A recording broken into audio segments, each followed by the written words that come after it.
Huge privilege to follow on from the honourable member for Birmingham Yardley, who I served on the Women and Equality Select Committee with. And when people say, do we really still need an International Women's Day, I think her speech sets out exactly the reasons why we still do.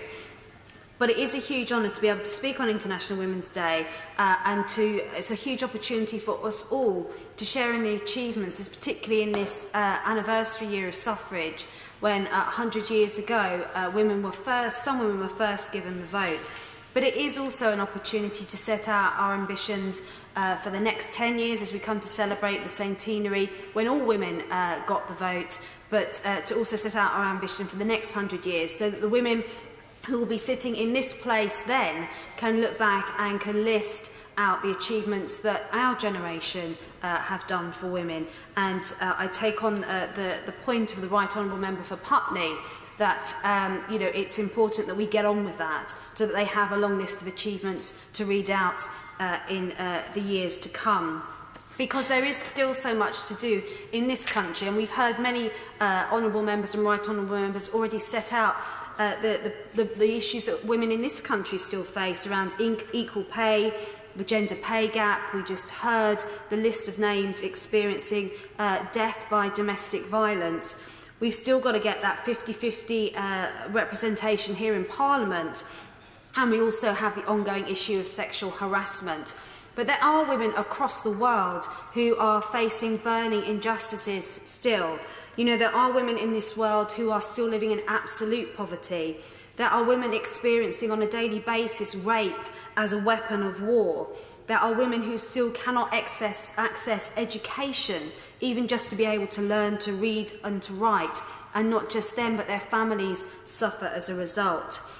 There are women who are still being used as sex slaves and being trafficked across the world. And there's the issue of female feticide, where female babies are valued less than male babies and often dumped or abandoned or even murdered in some parts of the world because men and male children are valued so much higher. So we have got a huge amount of work to do in the way forward.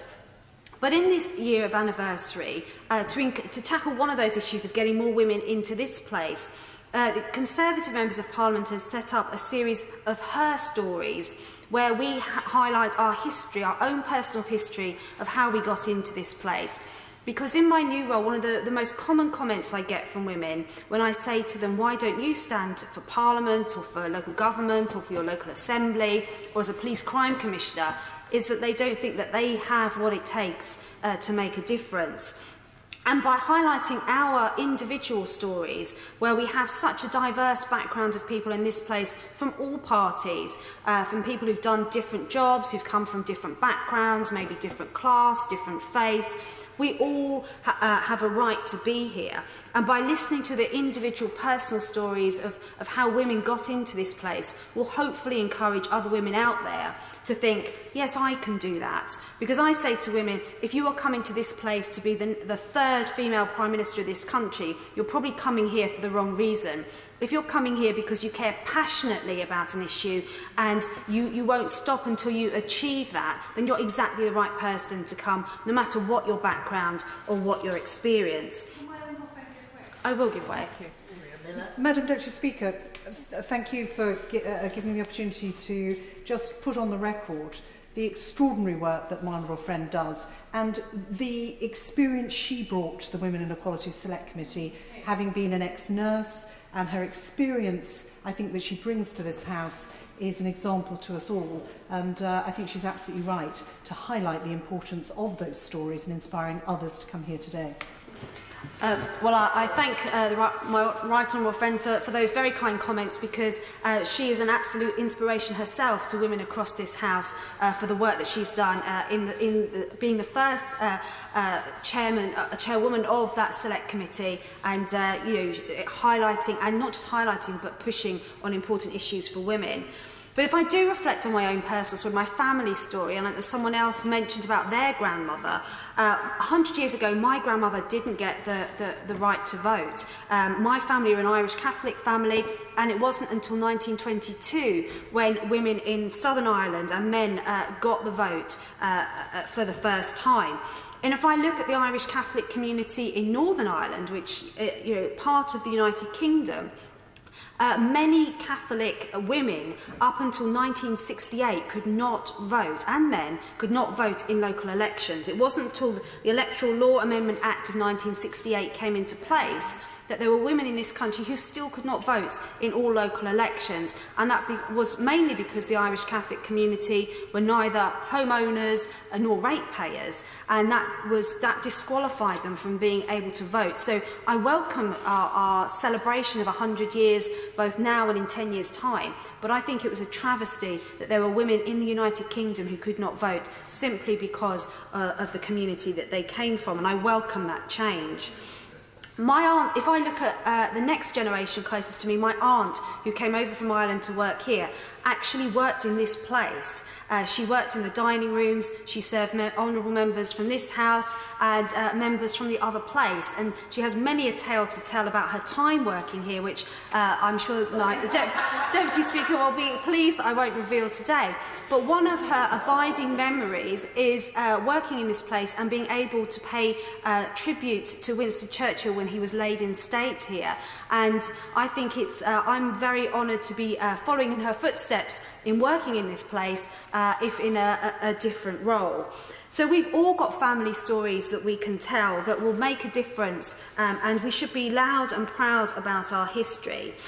But I am concerned that while we are achieving equality for women, it isn't for all women, either in this country across the world or across the world. And it's so important that when we fight for equality for women, that it's for all women, and those from the most vulnerable communities often need our help the most.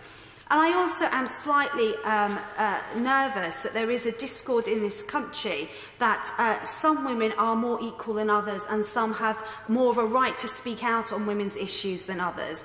And I think, we are a broad church of women in this place, and within our own political parties, there's a broad church of women who come with different experience, different values, different issues that they want to campaign on.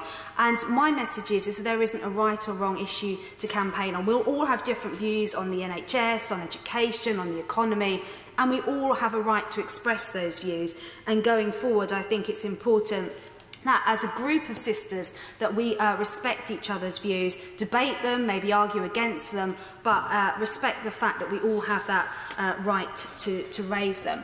And on that point, I just want to highlight who I take inspiration from in the political scene.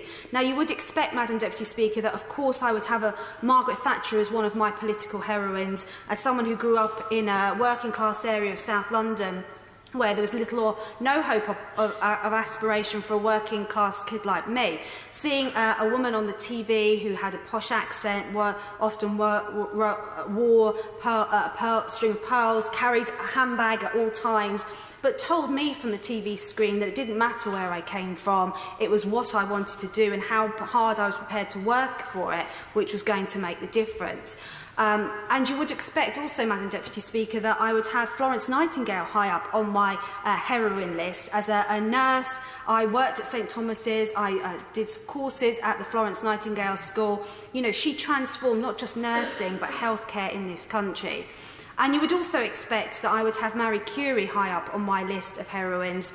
As someone who worked in cancer care, she put her life on that line to increase scientific advances and to make a difference to cancer treatments.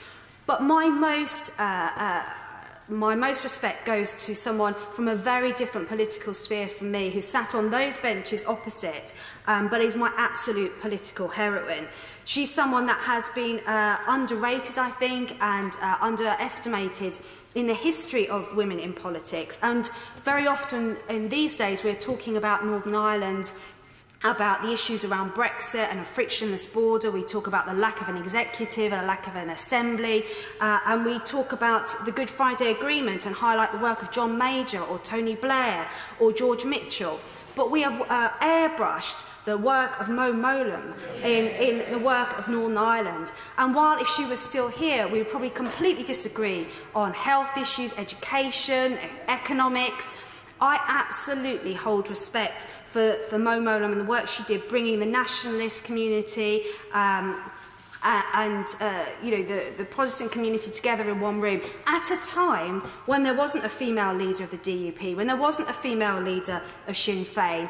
She was in a room of men and had to knock those heads together. She was a straight-talking woman, she was a feisty and funny woman, and she got things done that other people couldn't do. And she was the first female Secretary of State for Northern Ireland, and I think her efforts should be recognised. And I absolutely take on board the advice when they say you should never meet your heroes in life because you'll only be disappointed. Well, I actually got the opportunity to meet Mo Mowlam when I was working as a nurse in Brighton, and she was giving a talk at Sussex University. I'd never been to the university, I didn't really do political talks, I wasn't into politics, I just voted at elections. But I went to see her and hear her talk because I was so inspired by the work that she was doing, certainly for the Irish Catholic community in Northern Ireland and for all communities, bringing them together. And her talk was funny and witty, and she was everything I expected her to be. And I went up to ask her to sign her autobiography for my other half, who was working overseas at the time, and she refused to do it. She said, "I'm not going to sign a book dedicated to him if he couldn't make the effort to be here." She said, "I will sign it to you as a woman, and you absolutely must keep up the good work in being interested and getting politically aware." So I think Mo Mowlam was one of the great politicians of our time. She was a fantastic woman, and we must remember her in all the work that she did. She was a woman that you could do business with, whatever side of the political divide you came from. And so I think this is an opportunity and a time to recognise that equality isn't all about being the same. We can have differences and still strive together for equality for all. Calling someone less of a sister because they're on a different side of the argument doesn't really move forward our cause for getting equality for all women. We have fought so hard to get freedom for women. We have fought so hard to get freedom of speech, freedom to be able to vote, and we still have so much more to do. So let's celebrate our differences and embrace them. Because one of my favourite sayings from Mo Mowlam was, "You are never terrified when you say what you mean." And I think that's something that I still aspire to. And with that in mind, let's celebrate today, remember the women who've made this country great, and let's work together to tackle the issues that still exist. Colleen Fletcher.